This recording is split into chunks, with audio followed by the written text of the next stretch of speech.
Hello. It's a one and only Lady J. If you have not subscribed, what are you waiting for? You are missing, my darling. Go and subscribe and smash the notification bell so that if I put more video, you will be the first to be notified. If you have subscribed here before, thank you and God bless you. My people, another one don't happen again. No.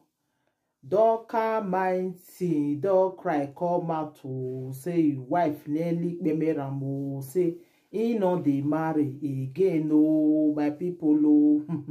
If you see the long note where you write, when it say write and come out say the marriage is over, say he no dey marry again.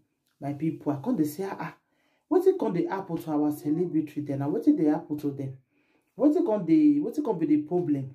We can make and write and say he no dey marry again. He say marriage don't finish. I say like seriously? You know, una remember? I don't know whether una remember one certain time when your wife cry, come and say he beat him that time. Where wife say he beat him, but he want me marry him, if your wife face come swear. I don't know whether una remember that time. Me even they think that time they don't even leave each other, you know, all those things. I even hear say go beg the woman back, you know. I don't understand. A man where they beat woman, it's not good.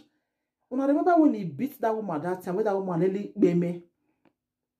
Now God even saved that woman that time. Now God saved her that time, you know. Now, they be settled back. It can't be like say the thing now. You know if you can't work out again the way it's supposed to be.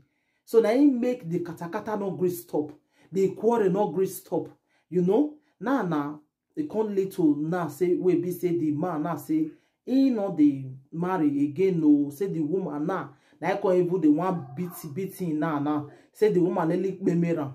I go put the long note here. Mona read about herself, my people.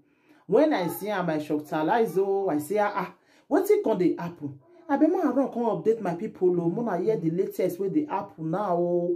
My people, this one they not be saying a fake news or say we just dey carry the talk. No, this one just the apple now. I say man quick can tell you now, my people.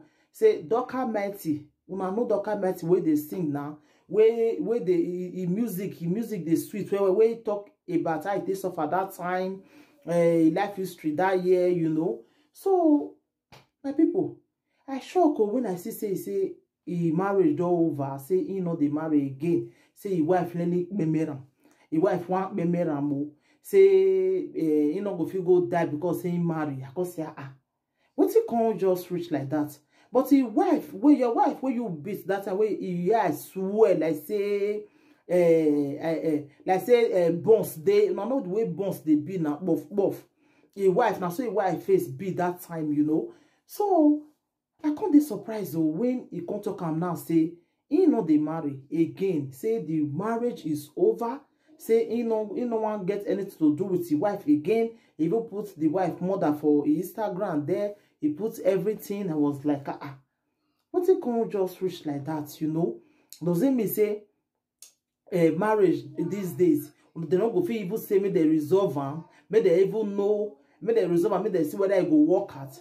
They every time so I not do again, I not do again. I with the year for social media. I not do again, I not do again. Like seriously. Now so the word just can't be now way be say every time marriage I not do again. It's over. It's over. You will see the reason is for we go they do now.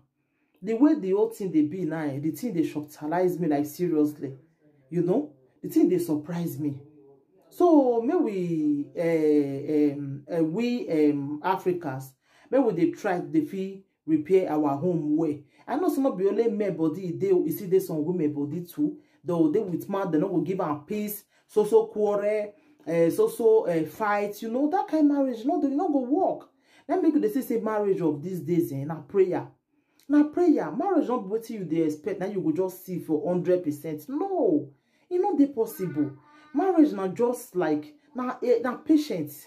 You understand? But it get where you go endure rich if you not come fit. And now they lead to all those things where be say the marriage no can work out again. And not say me you did there, me you can't pay me because say you marry you. No. If you see say the man where they beat a woman, my dear. Or woman too, they beat your husband, my dear. If na woman they beat man, and not if the man office stay again, if he still come out. The same thing with woman. You know, it not good make man they even raise the hand, they beat woman. Because I remember when you beat your wife that time, this document is so when the wife face swear that time, when I remember. So now he said that his wife want me marry and now say no fit again. You know, marriage where peace no day, marriage where peace no day, where they not they happy. Now say they little. You understand? So they not feel pretend to their self again. So you have to come right and come out for Instagram now say he not they marry again. Say the marriage is over. Now say your wife want me marry more. I was like, what's it can happen? What's it can be the problem now? You know? So I just come advise people, if you date marriage, that is why you say you first date man before you marry him. Because I believe say if you understand the day marriage, I don't see what you go make marriage they break. I don't see what you go make marriage they break. Now that lack of understanding will not the day, and they cause all those things. I believe say if you understand the day, all those things, marriage supposed to be sweet. You understand? And some women they don't date man before they marry him.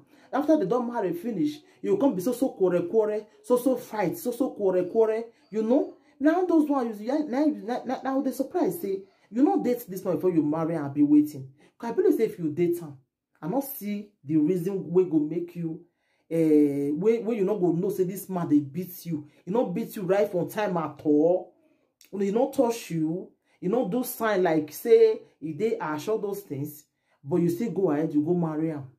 Then later when the two come set now, you come they say I not marry again. Nobody like to marry two men. Likewise men too. I believe say some of them are not say like more than the married women they go. Like the one way nice we want do that day now. We be say nice now. He go jogodo or side chick for our side. That one carry Joe Thomas. He carry and come out. He begin on the beg say wife want leave and more. You know want make this one leave and more. He want make this one stay. You know. So now what some of they use now they cost now they cost them. So more now they careful our people more now they careful for the kind of women who now go they marry. And the same thing with women too. They careful for the kind of man where you go they marry. This one now where the kind of want leave now. Tomorrow now you still marry again. You can see that one can see misbehave. You say you want to leave her. Why not just correct the one where you deal with? Just correct them. You understand? So now the matter my people, document say he will not dey marry again. Say he don't tire. Say his wife want me marry. Now so okay, ma come update na my people. Mona hear the latest with the happen now. Thank you everybody. Take care till I come your way next time again. I remain your one and only Lady J. If you have not subscribed, what are you waiting for, my darling people? Go and subscribe and smash the notification bell. Thank you. Bye. What you're giving, that's how we live it. Don't be mad at the system, it's simply how we've existed. I hear a lot of people talk